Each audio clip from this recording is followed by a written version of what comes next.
When summer vacation calls, it matters where you stay. And Hilton and SiriusXM are teaming up to bring you the music that matters to you, too. Because this summer, check into select Hilton Luxury, Business, and Extended Stay properties and press play on your perfect getaway with free in-room access to SiriusXM. Get the ultimate summer soundtrack with ad-free music, plus podcasts, talk shows, sports, and more. Stay closer to your favorite artists and hosts when you stay at your favorite Hilton. Hilton, for the stay. When you're on the go and it's time to refresh your energy, grab an ice-cold Celsius.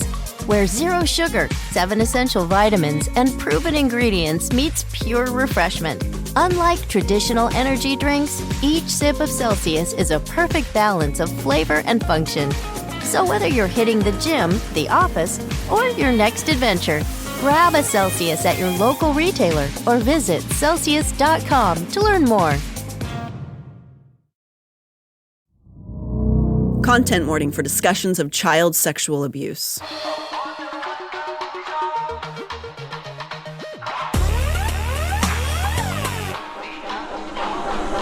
Someplace underneath.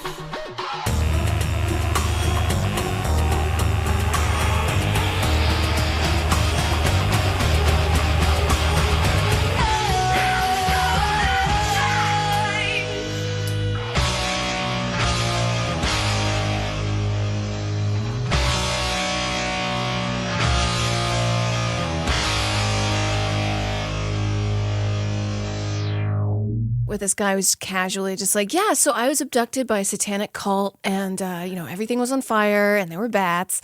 That could be like 6 different things you've sent me. I don't actually know which one you're talking about. I just send you the bowels of the internet. You do. So I never know if I'm going to get like a very silly like cat wearing sunglasses video or if it's just a woman being like, I was penetrated by a demon. It's the spectrum of the internet. Yes. But I just found it so fascinating that he could sit there with a straight face and say this, and not one person in the room said, hey, so is there proof? Yeah. Well, interesting that you would notice that because we're going to talk about that a lot, and we have been obviously on the show. That seems to be a factor that we see over and over again in these stories. Is nobody is concerned about that part of it. No proof, no facts. It's almost like I'm a bummer if I'm like, so where's like the paper trail to this? Like I'm a buzzkill. That or very much like something like a witch trial. They'd go, sounds like something a Satanist would say. Right. So you must be eating children. Right. You're asking. And I'm like, I'm doing nothing. I'm a good girl over here. I ain't doing nothing. I ain't doing nothing. This is why they don't want women to get educated, because they ask questions all the time. Right. You can't be doing that. You just have to lay down and let that hole be filled and give birth. And that's it. Yep. Filled with the light of, I guess, penis. Welcome to Someplace Underneath. I'm Natalie Jean. I'm Amber Nelson. Yeah, that is definitely, well, the problem is if you start asking questions, it doesn't make any sense. And so It is very much, let's call it faith-based. And I'm not saying, that doesn't mean necessarily it's religious, but the concept of having faith in something kind of then allows you to not have to look into it. Because you're like, I believe. I feel it, and I have faith that it's real. And if you test it and you start asking for questions, then it's like, oh, now I am the devil because I'm testing you. Right. When in reality, like, hey, I get it. Like, I can see being in that audience. It's mostly wanting a place to belong. Sure. You're lonely. It's loneliness. Definitely loneliness. I 100% agree. It's a lot to do with loneliness. And also sometimes more nefarious things. Some people, maybe they want something out of it. And some people, maybe they don't know. Let's talk about this because this is exactly what we're going to get into today. So I wanted to start off by saying just a little interesting point. A source who I have who wants to remain anonymous but is verified, who I've talked to a lot about this section, has pointed me towards this newly released podcast with the guest on the show being an unidentified therapist who shares a lot of traits and context points with one Miss Barbara Snow. Oh. Snow Watch 2025. And she's the lady that looks like the blow-up doll in the plastic bag, right? She's got that blonde sort of just like bob. The vacant eyes. Yeah, this is Teal Swan's therapist, who is still working. you can still see her in this year of our Lord. So Barbara Snow, of course, was a big participant in recovered memory therapy. She was a major contributing factor to the Utah Satanic Panic. And we don't know for sure that this is her because on this video podcast, this person is appearing in shadow with a voice alterer, which I do, no shade. I get sometimes people don't want to know, but I do feel like sometimes doing that is like making you feel like more special, you know, right? Because all these people are coming for me, so I need to stay hidden. Yeah, right. It's kind of like when I'm scrolling through social media and someone's like, "Oh, don't tell the CIA this." And I'm like, "Yeah, you're on their side." Like, what do you mean? They like you. Yeah. What are you talking about? Yeah, for sure. So this person is appearing on this show. It's called "We Are the People, Utah." Oh God. And it was released in the spring of 2025. I don't want to play a clip because I do feel like they are the kind of show who would be excited to get attention and get us like the episode pulled down. But you can find it pretty easily. And on this episode of this show, they are discussing with this secret therapist a pretty old turned new case of satanic ritual abuse that is playing out in the Utah court system right now. When listening to this community speak, like this show, the kind of shows that we talk about, these conventions, it's easy to feel a sense of kind of disquiet and, I don't know, anxiousness. Like I feel anxiety listening to it. And I think a lot of people on their side, like these people, like We Are the People, would say, well, that's because you're filled with the devil and they're revealing the truth of Satan. And that's why you feel anxious hearing us. To the surprise of no one, I don't agree with that. And my opinion can be backed with evidence and context as to why I might feel like that. In these next few episodes, we're going down into a couple of communities that make me feel uncomfortable. I feel disturbed by it, and it might make you uncomfortable too, but it's so important that we try to understand where these people are coming from and what they want, because this is affecting everyone in certain ways. On this podcast, the anonymous guest is speaking on the topic of a therapist named David Hamlin and his connections to the LDS Satanic Church. Oh. You got it? Okay. Feel tired yet? Oh my God, the LDS Satanic Church. So this is just like another sect of LDS. It's like, we're going to go and look for the witches and the Satans? So this is a complex branch of people who are pro-Christ, anti-LDS, because LDS is actually satanic. But they were LDS members at one point. Oh, so they're like extra spicy Mormons.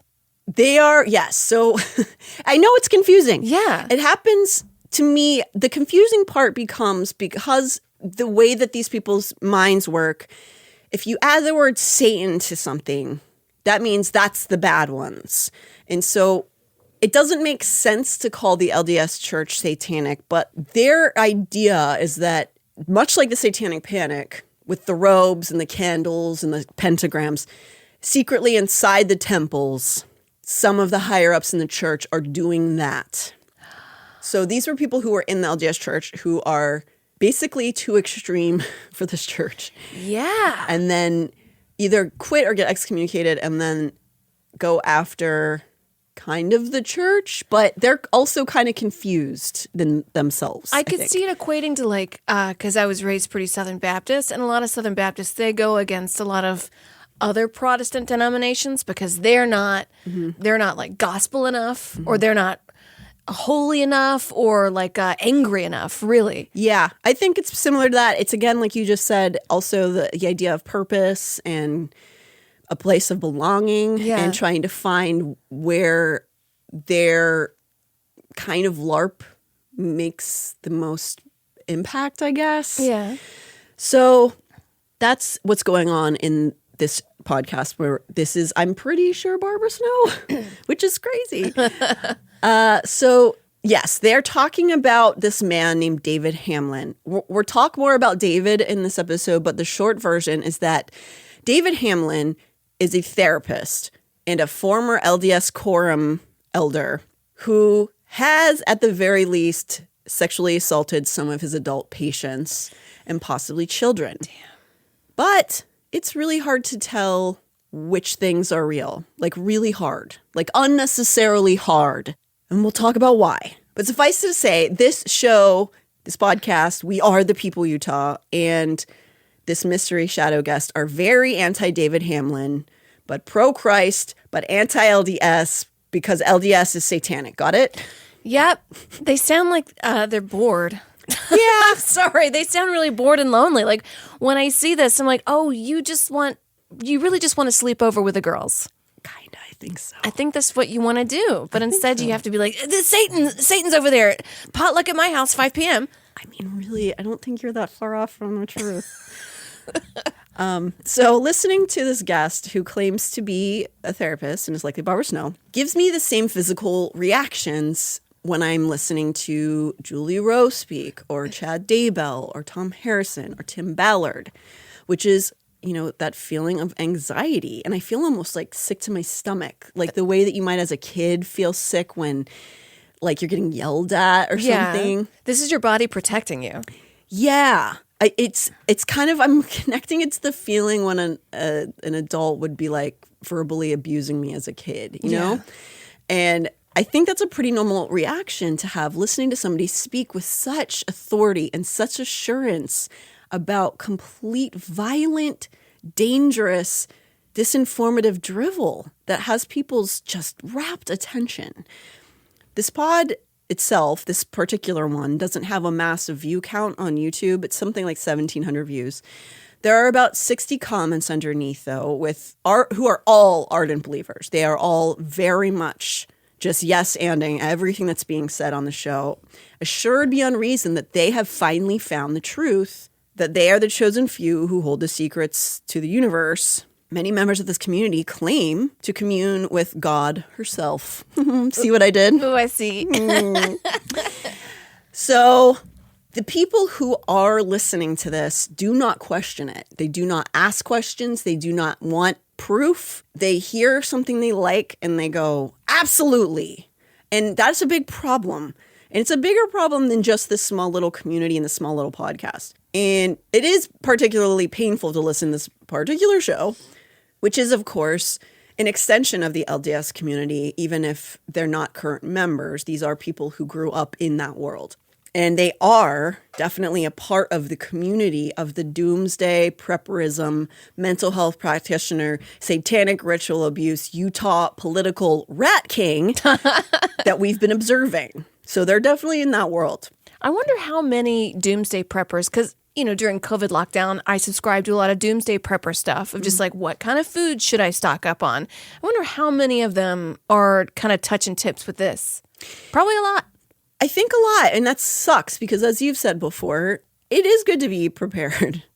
There should just be a reasonable way to do that. Yeah. But it does, just like a lot of New Age stuff, it goes real quick into some other places. It does. And whenever they get doom and gloom, and I had to stop whenever people do doom and gloom stuff, like it's going to happen and they're going to come, I just scroll past the video because I'm like, I can't, life is anxious enough already. I don't need you in my ear telling me how this could end.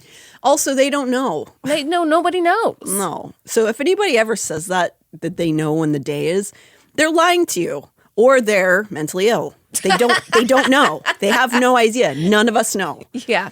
So live like there's no tomorrow, but also there probably will be. So don't be like too crazy. You know what's even a scarier part is that what if, hey, Jesus didn't come down and the horns of Jericho didn't blow? What if the world kept going and then people forgot about you? Well, that's, I think, one of their biggest fears, those in that community. Yeah. It's rampant with narcissism. It's like, no, people can't forget about me. I'm one of the chosen ones. Well, I do think that breeds narcissism when you are inside of a community that tells you over and over again that you are a special person. I do think that helps breed that. And not everybody, I think, is going to process it in that way. But if you already were prone to those traits, what's it going to do? It's going to be like, oh, I'm a god. Cool. Yeah, I no get my questions. own planet? Okay. Yep. So their show, and a lot of these shows and these conventions and all this stuff, mostly revolve around uncovering the truth about the satanic forces in the United States, especially in Utah. And like so many extremist communities, there are kernels of truth in reality in many of their various qualms and despairs. But much like we've discussed about the problems that occurred in the Satanic Panic, when you become overwhelmed by mysticism and folk demons, you invalidate any real points you may be trying to make. And getting trapped in seeing what you want to see from the people you dislike and ignoring the red flags from the people you consider on your team is a problem. That washes away any potential good you may do for victims and the people who are vulnerable. In doing these episodes, I think I've come to realize something about people who consider themselves spiritual warriors against demonic attacks. It's the jarring absolute certainty that they are capable against all rationale to fight demons that I do think many of these people genuinely do care about victims in theory, but they must make their concerns fit into their worldview at any cost, including not actually helping victims. And I think, reading through all of this stuff and talking to so many people, that some of these people LARP so hard and so ferociously that addressing real child abuse would shatter their cultivated image of themselves. So I don't think that they're necessarily just these evil fucking assholes who are trying to like make sure kids can't get saved. I also don't think they're pure in wanting to save children. I think that they can utilize the idea of that to fit into their LARP. Oh, is it kind of like the pro-choice or the pro-life crowd? They're like, but every baby's life is so special. But then they don't. There's no insurance. There's no help. There's no money. There's no diapers. There's no daycare. There's no third party. There's no communities. It's like, is it? Or are you just LARPing? Yeah, I think that's very similar for sure. And it's that idea too of like, especially in the LDS community, I'm seeing in these groups repeatedly. It's not the kind of LARP I would be into, but like, you know, I'm going to Ren Fair in the coming weeks. My show covers fairy erotica. My other show covers fairy erotica. I love being immersed in those worlds. And I'm trying to imagine myself if I needed to keep believing over and over and over again that I lived at the Ren Fair, or that I would get to the land of Valaris through a series of rituals. Like that is the nature of some of these people who we're talking about. That is how fervently they have to believe, and like that's the extreme level that they think they are living for, and that is so hard for me to wrap my mind around. But I think that's I think that's true. That's what they're doing. So there's no room for nuance in that. If you're going to live in the Ren Fair forever, there's no nuance. It's black and white. It's pure and it's evil. I can't listen to the noise over here. I need to focus on living at the Ren Fair.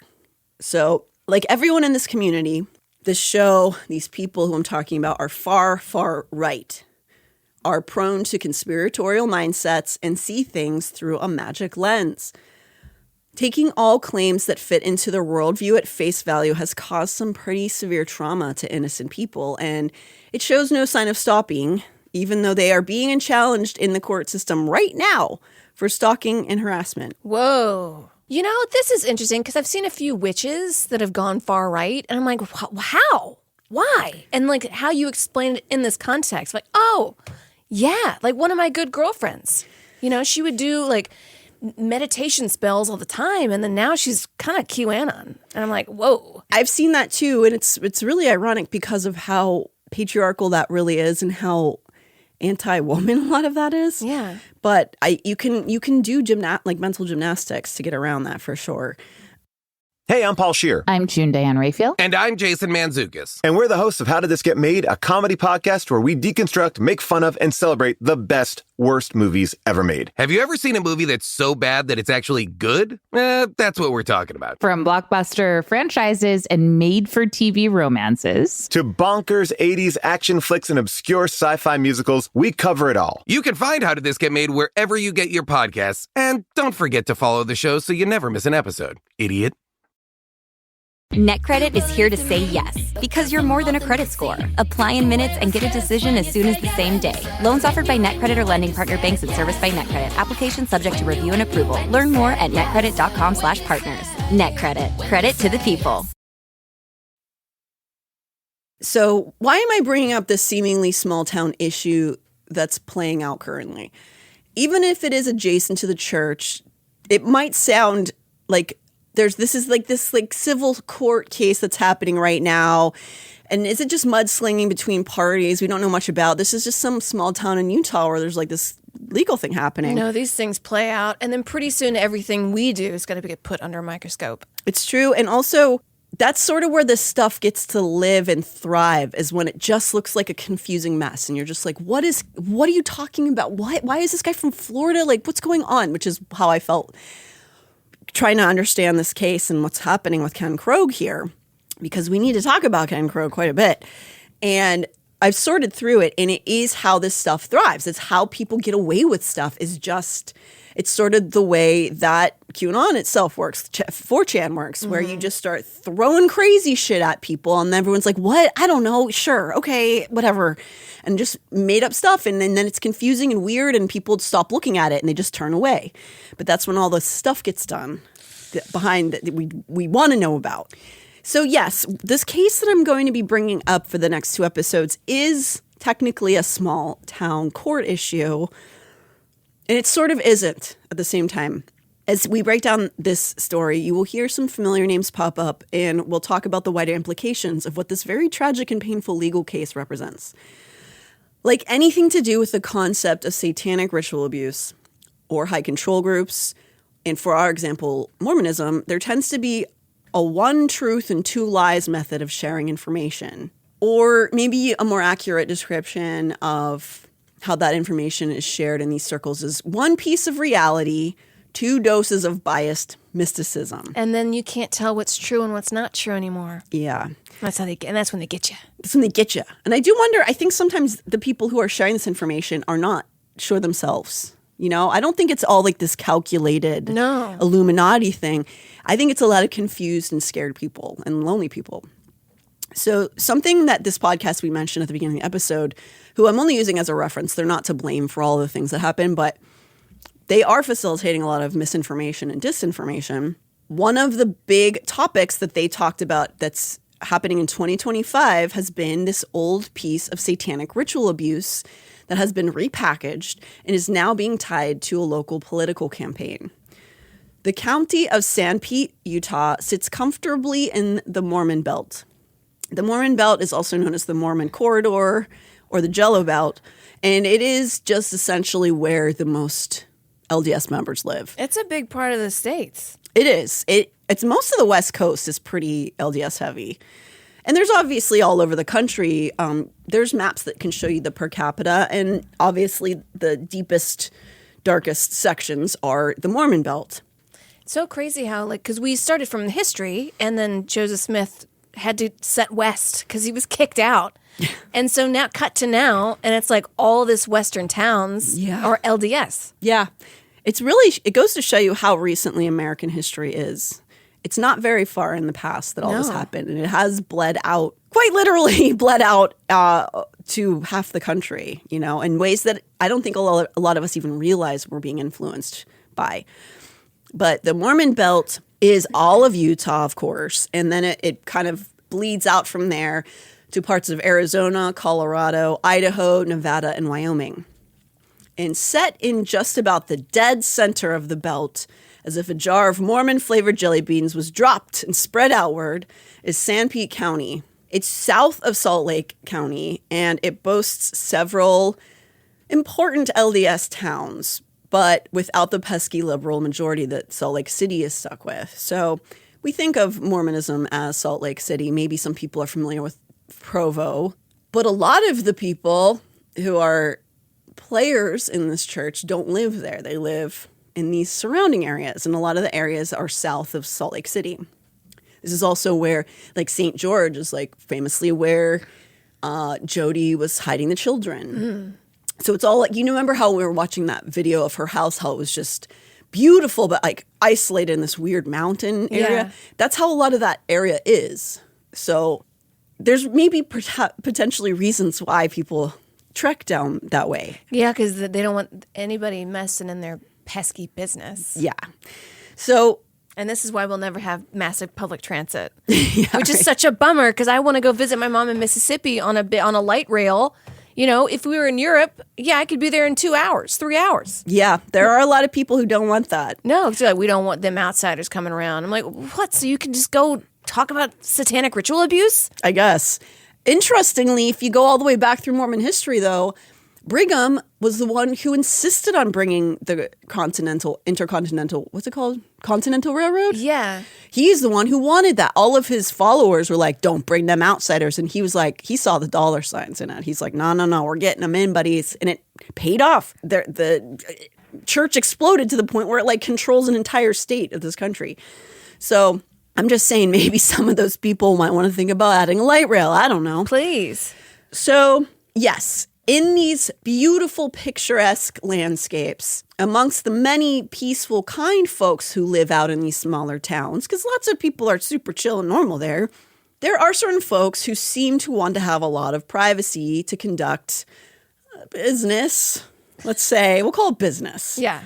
It seems like every remote-ish township, like you were just talking about, Mississippi, has a contingent of people who are up to things that they just want to conceal from the larger communities. And it's always like a place that's kind of close to a major city, but far enough away that they're not being bothered. It makes me think of, I have family in a remote part of Michigan. It's pretty deep in the forest, and it's really far from major industry or a major airport. And that area has a long history with U.S. gangsters, including one of the Capone's family homes being extremely close to where my grandma lives.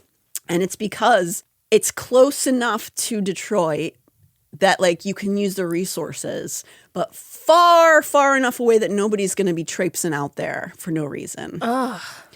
And I do kind of, not that I'm insinuating there's gangsters in Sanpete County. I'm not saying that. But I feel a little bit of a formula happening here. And the bigger-ish towns in Sanpete County, like Ephraim and Spring City, they're not so far away that you're in, the hills have eyes. You're not like in that realm. And in fact, Spring City has become a bit known for its artist community. So Spring City, which is where a lot of what we're talking about is taking place, again, south of Salt Lake City by about 2 hours, it has this really beautiful art community, like these craftsmen and stuff. It's become known for that. But maybe not surprising, considering where the last few episodes have gone, there's also a thriving doomsday community stronghold there. Oh, maybe they can make their food buckets artistic. Yeah, right, I know. Now, unfortunately, you're going to be shocked by this, but people who practice doomsday culture are not necessarily friendly to other people. Oh, no, they're not making like a bucket at like hand wood. I'm sure the artist community would, except I feel like that could be a money market. If you went to the doomsday prepper stuff, but had a little artistic flair to it. Like, because if I'm going to be in a bunker, you know what I mean? Like, at least have some pretty murals. I do think there's I agree. I'm seeing a pattern, and maybe it's not really there, but of people who participate in this kind of community don't have a lot of imagination and artistic interest, because that takes a lot of compassion and it takes a lot of empathy and like deep emotions to make art. Yeah. And I think if you're really deeply set in something that's this cut and dry and this black and white, it's probably not as appealing. Like, I remember looking at Jody Hildebrandt's house, like the tour, I've seen the inside, and it's beautiful, but it is hospital-like. Ooh. Like, you remember how big, that's like $6 million mansion. Yeah, if I had a $6 million mansion, I would have beautiful paintings on the wall. And have like life to it and be fun. And it's just none of that is in there. It's just like, we're going to do things how things have always been done. Kinda. Ugh. And I'm not saying that our community they're all beautiful, innocent angels, and the doomsday people are all mean monster men. But they don't get along very well. And there are certain reasons for this. For example, in Spring City, where this situation is taking place. Yeah, can't we make our backup batteries like hot pink, like Barbie pink? I'm sure you could actually. Don't give them ideas. Also, don't start marketing yourself to them, because it's a slippery slope, Amber. I think you're right, though. I want the I'm Just a Girl Doomsday Prepper kit. If that has not happened yet, you're leaving money on the table. That's true. Like a Barbie knife? There's definitely Barbie-ish guns. I've seen those before. I've seen a Hello Kitty gun before. Damn. Which is very creepy and upsetting. I feel like Hello Kitty would not like that. No, Hello Kitty doesn't want a gun. No, it's in Japan. There's no guns in Japan. No. What's going on? I don't know. All right. So overall, in Spring City and Sanpete County, and generally in Utah, is extremely white and extremely conservative politically. And in Spring City, extremism is actually kind of a trend there, it seems. For example, as of 2018, the city's mayor, Jack Monette, was the only member of the Constitution Party to hold a mayoral seat in the United States. If you don't know what the Constitution Party is, you can probably take a guess by the name, but it's classified as an ultra-conservative political party, which goes on insisting on a biblical interpretation of the Constitution. And probably not surprising either, most of their issues seem to be about guns and not paying taxes. So it's like a libertarian, but without the weed or allowing gay people to exist. Oh, I got upset. I don't think I like that. They sound like they don't wipe their ass. Oh, yeah. I don't think those men have got filthy asses for sure, because they think wiping your ass is kind of gay. Yeah. Yeah, for sure. So, yeah, that was the only city mayor who had ever been a part of that as of 2018. So that party doesn't have any real bearing except for actually Dem operatives often use them to get votes taken away from the Republican Party in the bigger elections, which is something that both parties do. The Republicans do that stuff with Jill Stein and stuff like that, where they try to pull votes away from Democratic voters and be like, yeah, third party. And it's like, sure. The day of the presidential election is not the time to be dealing with that. You got to do it smaller to get to that. Yeah, that's a local thing. Yeah. And but it works every time. So this guy who I just mentioned, Jack, isn't the mayor anymore. He's not important to the story. I just found it very interesting that he was the only constitutional party mayor ever in the United States as of 2018. He's not the mayor anymore. And in fact, I had to say, this is not funny. This isn't funny. But he had to step down when his wife was hit by a garbage truck. No, that's not funny It's at not all. funny. No, that's bad. Is she okay? She survived. Okay, good. It's just such a cartoonish small town thing to have. It's like Schitt's Creek, but without the smiles and joy. Yeah. Damn. I'm looking up this Constitution Party. It's funny enough, they have religious freedom, the belief to protect of religious freedom and oppose efforts to restrict religious freedom. Okay, but it's only them. Yes. I can't have, a Muslim can't have religious no. freedom. So that isn't religious freedom. That's just, that's fascism. I mean, that's all right-wing stuff, though. What the fuck are these guys talking about? They talk out their ass, and people just They go like, talk out of their okay. shitty ass. They do talk out of their I shitty ass. got mad at that. I don't even know these people. Fuck them. I know. It's not even part of the story. I'm sorry I side-railed us. What do you mean religious freedom? For you to, that's just being like, I could say what I want, but you can't say anything about me. They talk big shit and they can't take it. Oh, yeah. But that's part and parcel with this community in general, especially with the prepper community. They can dish it out, but they can't take it for sure. But the reason I even brought him up is that you can kind of get a sense of some of the locals' political tastes by who they had voted in for mayor. And of course, like everywhere in Utah, a large percentage of their population is LDS or XMO. The area's more colorful community aligns pretty evenly. And I'm saying colorful community as the preppers, not the artists, which the artists would be the more colorful part of the community. But the Doomsday guys down there pretty much align evenly with the Doomsday mysticism facet of the LDS Church, whether or not they're still members, which is all now globbed into QAnon, internet 4chan-esque paranoia to some extent. So all those people who are into prepperism have also kind of found their way into those pockets of the internet, which kind of confirm their biases about stuff, because it kind of allows them to be mystics. So the internet's saying that I'm right. The internet said I'm special. So on May 1st, 2025, the Sanpete Messenger, their paper, printed an article with the title, Spring City Councilman Seeks to Overturn Injunction. And what this article is about, and it's the spring of 2025 when this is all happening, which is as we record currently, this article is talking about the civil stalking case involving, let's hear the first paragraph of this article. A contentious evidentiary hearing took place in front of 6th District Court Judge Mandy Larson on Monday, April 14th, in a case involving Spring City residents Joe and Lee Benion and Kenneth Krogh, a city councilman and also a leader in a group that believes the Benions have been involved in Satanism and ritualistic sexual abuse. So you remember that name, Ken Krogh? Yeah. So he is deeply involved, as a reminder, in a number of extremist, fanatical, and shadowy groups, including Internal Core with Tom Harrison. And he also holds a number of LLCs connected to various word soups of things. We read out some of his companies, and it's just all like fake stuff, synergies of market strategy. And like that, you're like, okay, what? What is this even? You just made me tired. Is this how you get people to stop asking you questions? Yeah.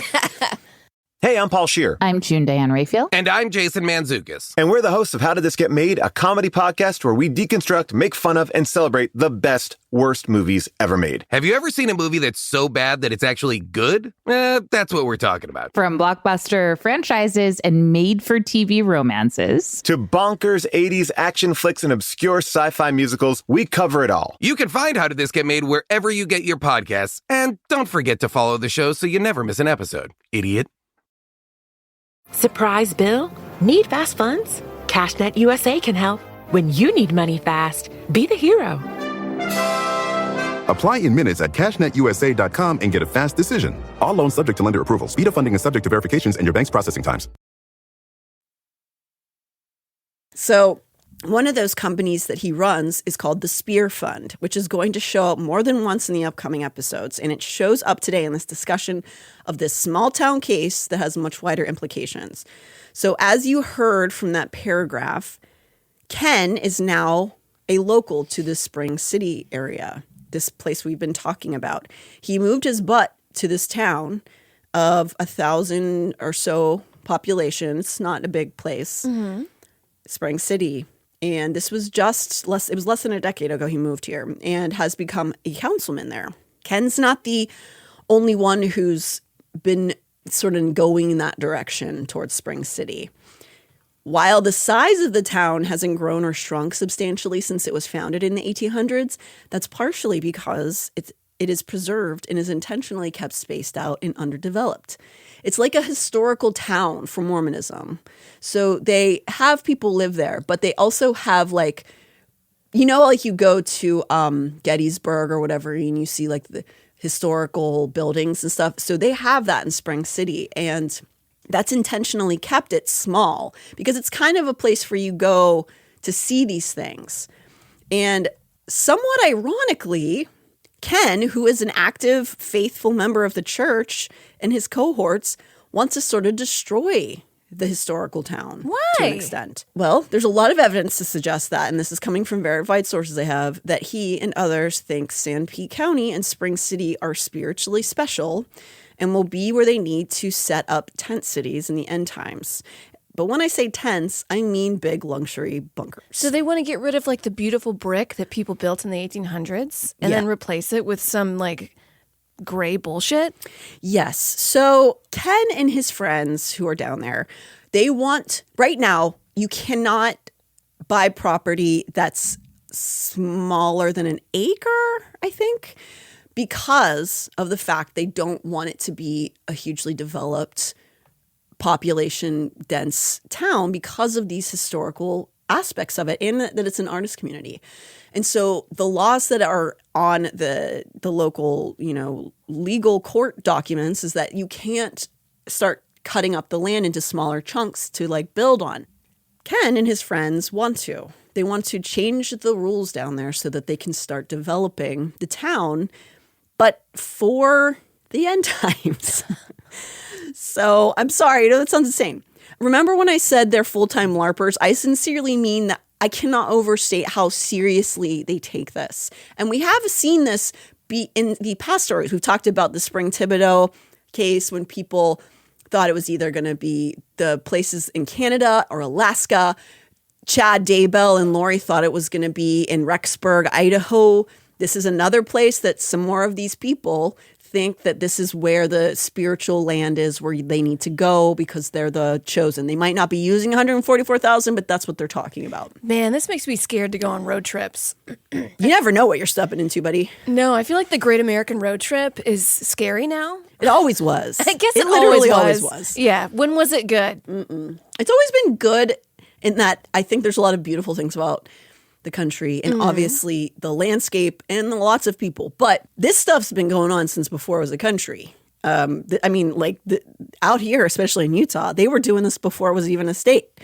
So Ken and his friends are relatively new to this area, but the church has kind of implied in certain people, like certain prophets and stuff, and members have implied that Spring City is particular in Sanpete County has like a special magical the ley lines, something like that. But don't say ley lines. That sounds too much like witch, too witchy. So, but same concept. Yeah. So they've become quite a thorn in the side of the artist community who's been there for a long time, like decades and decades. Not just because they want to take the land, but because they are apparently willing to do just about anything to get it. So just like Ken was part of all these conventions and forums and talks in conjunction with the concept of mental health care, he is also using SRA, satanic ritual abuse, in sort of sex addiction-ish stuff, seemingly, allegedly, to boost his political aspirations. Is it kind of like when the president ran, he was always talking about trans people? Yeah. Like they just use that for their platform. And I'm like, how many trans people do you even know? Like the answer, the people who are the most mad have never met a trans person before. Yeah. Exactly. So Kenneth here, he's not the only player in this, but he is in the middle of a civil stalking case for harassing and intimidation of a couple whom he either believes is part of a satanic sex ring or is at least willing to use them as pawns. It's sometimes hard to tell with these guys how much they believe and how much they don't. I think sometimes they don't even know. I think it's going to change. It's always going to change based on whatever makes them look like the biggest, meanest guy. Yeah, and I think partly they do convince themselves, you know? Yeah. It's interesting. But the couple was mentioned in that piece of the article I was talking about. Their names are Joe and Lee Bennion, and they've been part of the artists. They kind of helped build the artist community out there like 30 plus years ago. And they are being stalked. So guys like Ken and the other people involved in this, they seem to straddle two worlds, the collective shared reality we all live in and the one that they have created of utter fantasy. And it's really difficult for them, maybe themselves, to locate where the line is. So now people are caught up in this web. So this story, like so much of this tangled world, is complicated and quite a long story, one that could easily be 3 or 4 episodes. We don't have time for that. I'll give you a rundown as I understand it with some information from verified sources who want to not be known. The origins of the case currently at trial actually began several decades ago. Back in 1748. No, I'm just kidding. I'm not going to go that far back. But let's pull back from mealy-mouthed Ken Krogh for a minute. A therapist, again, who we mentioned at the top of the episode, named David Hamlin, who was an Elders Corps member, is reported to have participated in highly questionable therapeutic practice. He wasn't. He did. I mean, it's verified. He assaulted some of his patients. We've actually mentioned him on the show before because he's on Floodlit. It's a well-known story as far back as the 80s that David Hamlin was assaulting patients who came to him with same-sex attraction, which is unfortunately not out of the ordinary for this community. Now, David has left the church and he has taken on this other persona, which is so bizarre. You can picture an older hippie-looking guy with really long gray hair that he wears in a ponytail. I put a picture in the screenshot here. Oh.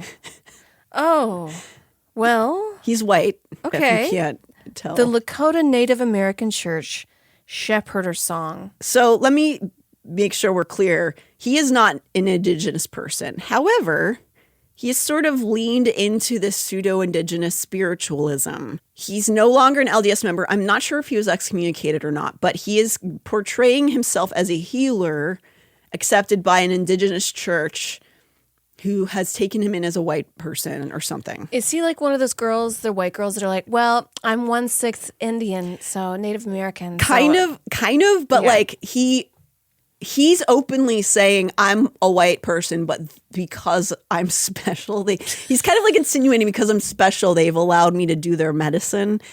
I'm not even going to touch what is going on there, but that's kind of what his persona became after 2012 and all the things that happened, which we're about to talk about. So he's got bigger problems than the church that he's going on. It's a lot.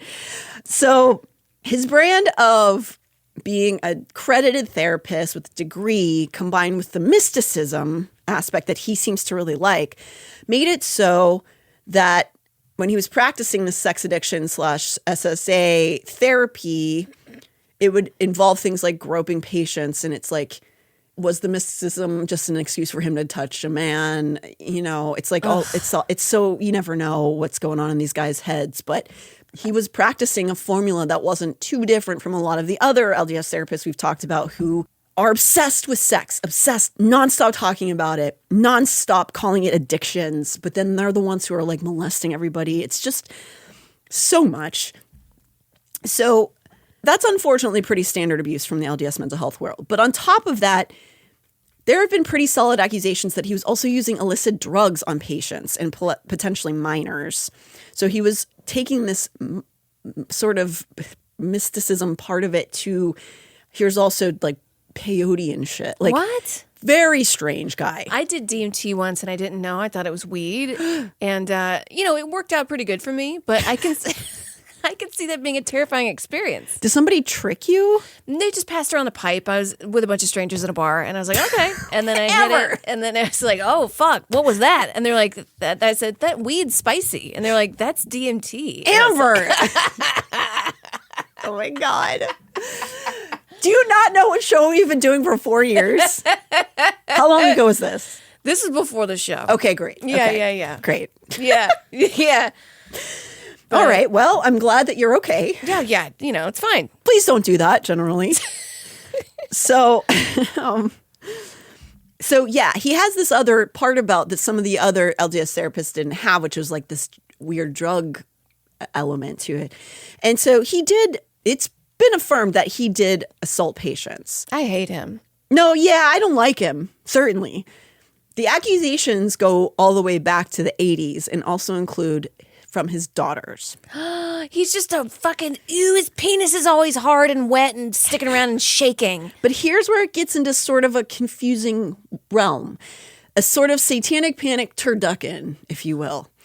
So he himself as a therapist was using these questionable tactics, and his daughters at some point began seeing a different therapist. Obviously, they wouldn't have seen their dad anyway, or at least they shouldn't. There's like ethics about that. Yeah. But it didn't stop Barbara Snow or Jody Hildebrandt, so what the fuck. But he wasn't seeing them. They were seeing a different therapist. It's verified that these daughters of David Hamlin's saw a therapist by the name of Hugh Allred, who was an LDS therapist who was big in recovered memory therapy. So they're growing up in this household with David Hamlin, who's already kind of participating in this weird stuff. They go see a second therapist who's also into recovered memory therapy. And during these sessions, so Hugh Allred was already an old-ass man. Like, he was from the recovered memory satanic panic, huge era in the 80s. By the time they see him and when they're older, he's like this old man. Like they're seeing him in the early 2010s. He dies like right after he sees them, essentially.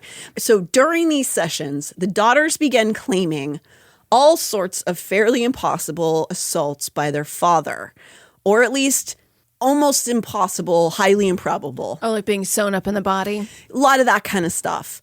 Problems abound already. First, we have to take into consideration that at the time, there was a very contentious relationship between Hamlin and his now ex-wife, a woman named Rosalie Anderson Stevenson, who is an LDS heritage family, been around forever lady. They ended up getting divorced. They had a very contentious relationship.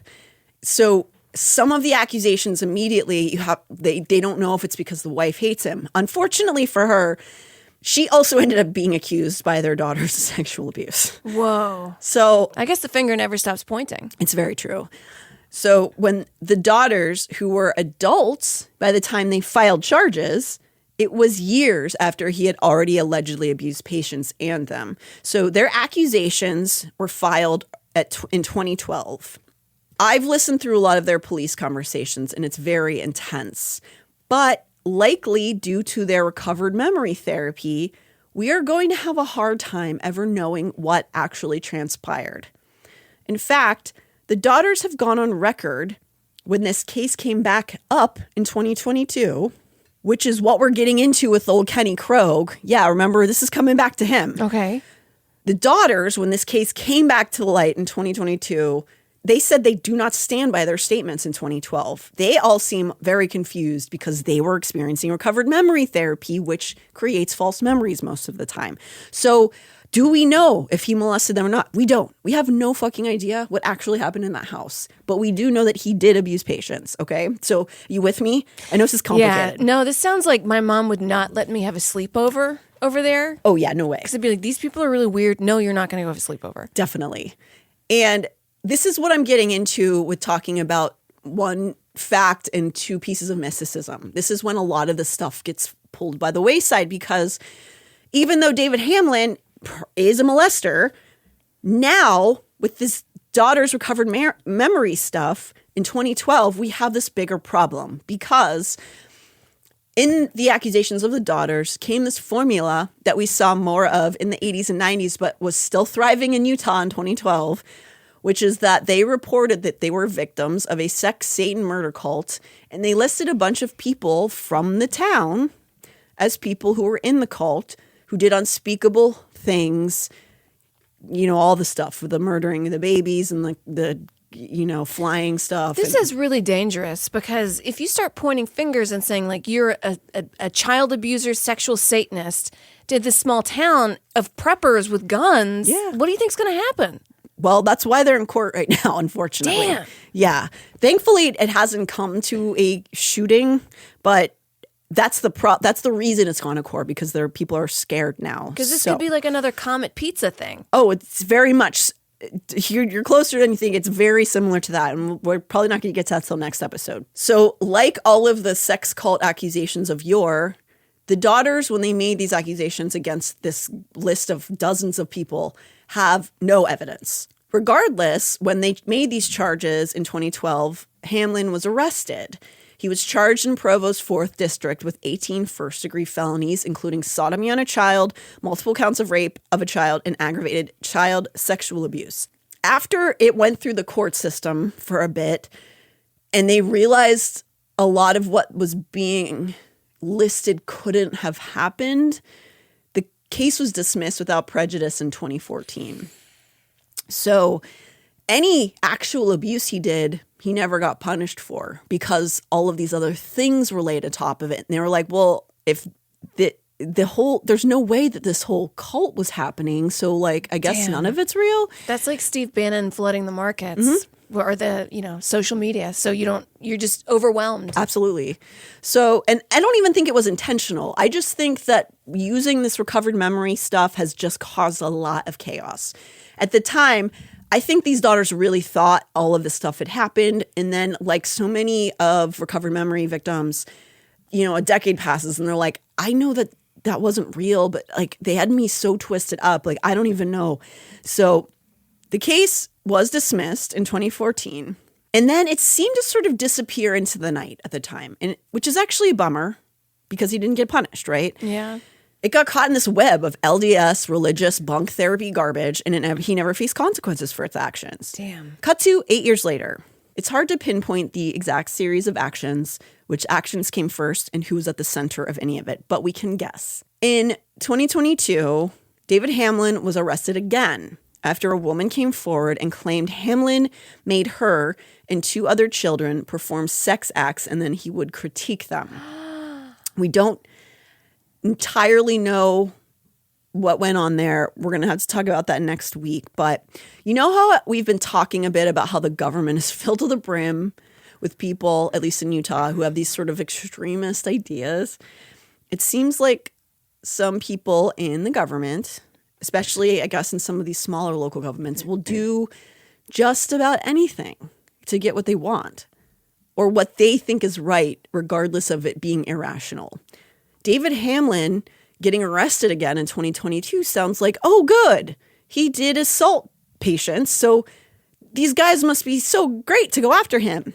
But it's not that simple, because along with the arrest was drudged up this list from 2012 that his daughters made, alleging all these other people having been cloaked, candled, eating babies. And that incites a certain crowd who is not interested in any facts, as they are being mystical.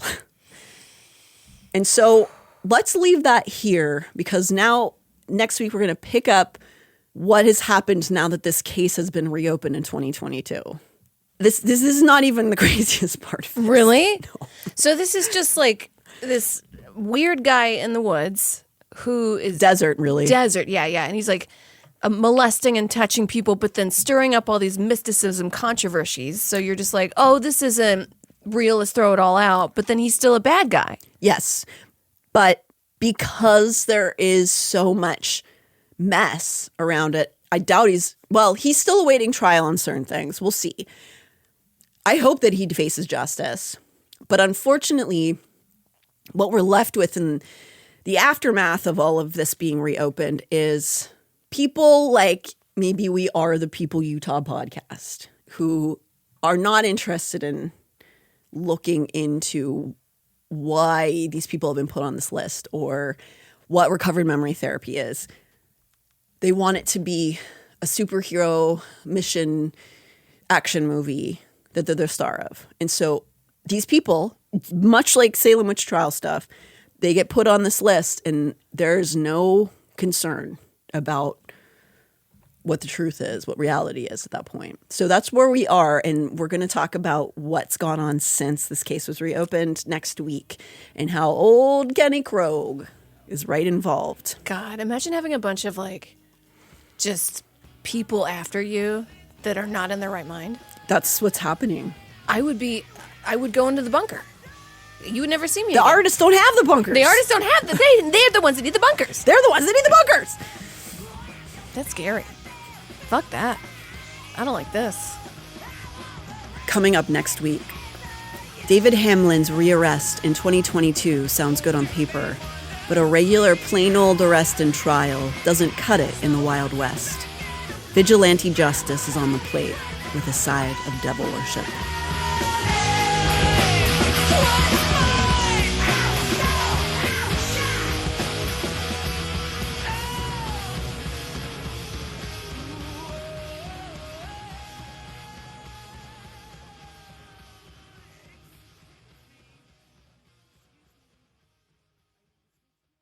Hey, I'm Paul Scheer. I'm June Diane Raphael. And I'm Jason Mantzoukas. And we're the hosts of How Did This Get Made, a comedy podcast where we deconstruct, make fun of, and celebrate the best, worst movies ever made. Have you ever seen a movie that's so bad that it's actually good? That's what we're talking about. From blockbuster franchises and made-for-TV romances to bonkers 80s action flicks and obscure sci-fi musicals, we cover it all. You can find How Did This Get Made wherever you get your podcasts. And don't forget to follow the show so you never miss an episode. Idiot. At Designer Shoe Warehouse, we believe that shoes are an important part of, well, everything. From first steps to first dates, from all-nighters to all-time personal bests. From building pillow forts to building a life. For all the big and small moments that make up your whole world, DSW is there. And we've got just the shoes. Find a shoe for every you from brands you love at brag-worthy prices at your DSW store or DSW.com.